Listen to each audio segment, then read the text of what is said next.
Paul Malolot is going to be doing our videography for, of course, San Jose Sharks affiliate San Francisco Bulls hockey. And of course, joining us is Jerry Feidelberg, who will be also helping out with some of the broadcasts this year. Of course, the minor league team is moving into the Cal Palace, and that all starts October 12th for the first puck being dropped at that time. And of course, the initial story tonight is the remodeling of the Cal Palace. And of course, the new scoreboard and the new refrigeration system, or I should say icing system, Jerry, that's going to be happening on the surface for this minor league hockey team. Well, what's nice about the San Francisco Bulls is that the fans will be able to see some of the younger players that will eventually make it to the Sharks hockey team and see them in the formative stage.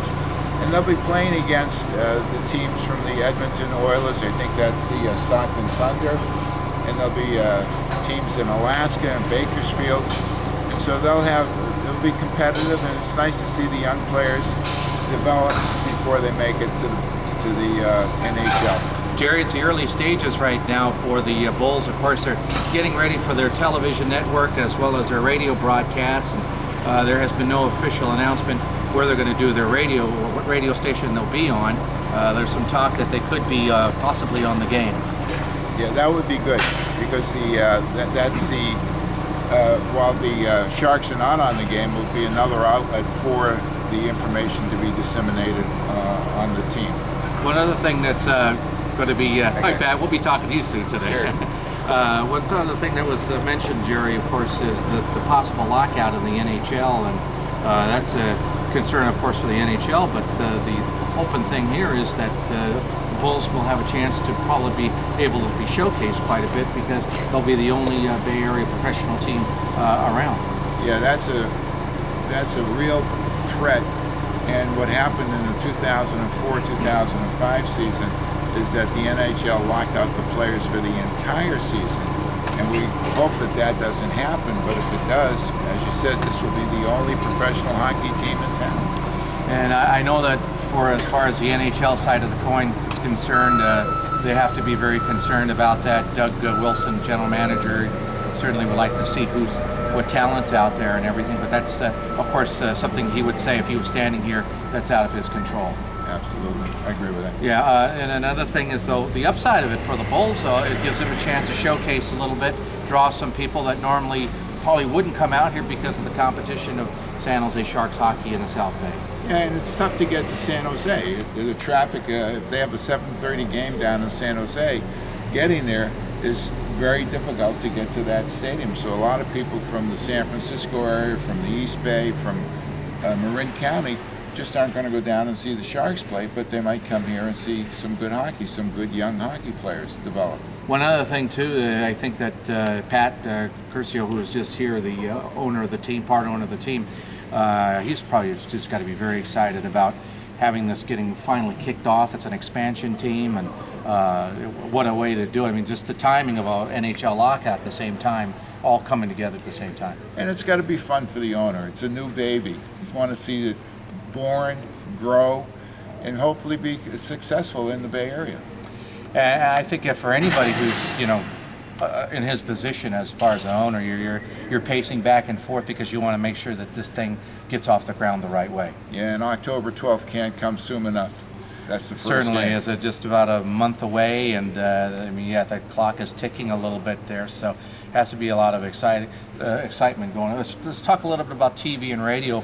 I know we mentioned on the outset.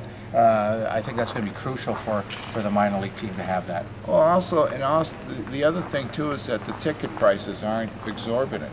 You can get to see some hockey at a reasonable price and bring your family out and get the kids hooked on hockey, as they say. Yeah, that is a big opportunity. Prices are a lot less than the big club.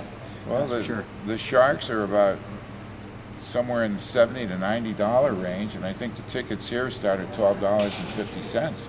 So that's a good deal. Just a real quick thing for the viewers who are watching. Jerry had a chance to be able to work and also go as a customer at the old Boston Garden, and of course that had to be a small tribute to you, because the Cal Palace layout is almost similar to something like that. Well, a little smaller, but the old Boston Garden held 13,909 fans.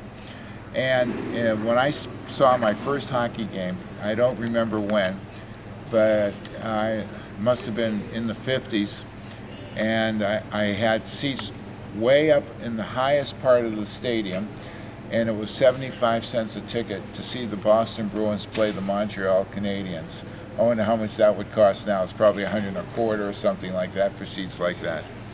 Yeah, and certainly a great time, because also when you were doing that, that was the original 6 that was around. There were only 6 teams. Yeah, just one other thing I wanted to ask you about. I know that the coverage for Bulls hockey possibly could get caught up on Comcast, and I think that's probably the goal of this team, is to get some of those televised games on Comcast. Yeah, that would be a good deal for them. It would have a greater range than if we were just on, let's say, local TV, because so many people do have Comcast cable. It'd be nice if they got on DirecTV as well, or the Dish Network, but we'll take Comcast for the time being. I asked you about the promotions and the advertising of the club. I mean, they're certainly getting the name out there, and Comcast has been a part of that. Yeah. Well, they have to. They got to do a lot of freebies, and have to, just like any new entity. Who are you? What do you do? And why should I come see you? And if they say, well, you're going to see good hockey, you're going to see good players that will go up to the major leagues, and it's a fun experience. You can learn something about how fast the game is, how it's different from football, how it's different from basketball. You learn the different penalties that are involved, and that the players and how the players change on the fly. They shoot the puck into the end, and it's nonstop action. And it's a lot different than any other major sport. It's going to be a lot of fun out here, and of course, I know that the organization's looking forward to opening night. So, from the angle of just as far as TV, radio, and getting the advertising go, this is going to be the big moment. And I know, like you said, Pat Curcio, who is the owner of the team, he just can't wait. Neither can I. All right, Jerry Feidelberg's been with us here, as we're getting ready to do a little bit of a press conference and talk to some of the players and front office people of the San Francisco Bulls, and we'll be having a little bit more, so stick around in the next frame, as Paul Malone, our videographer, will be posting that up as well.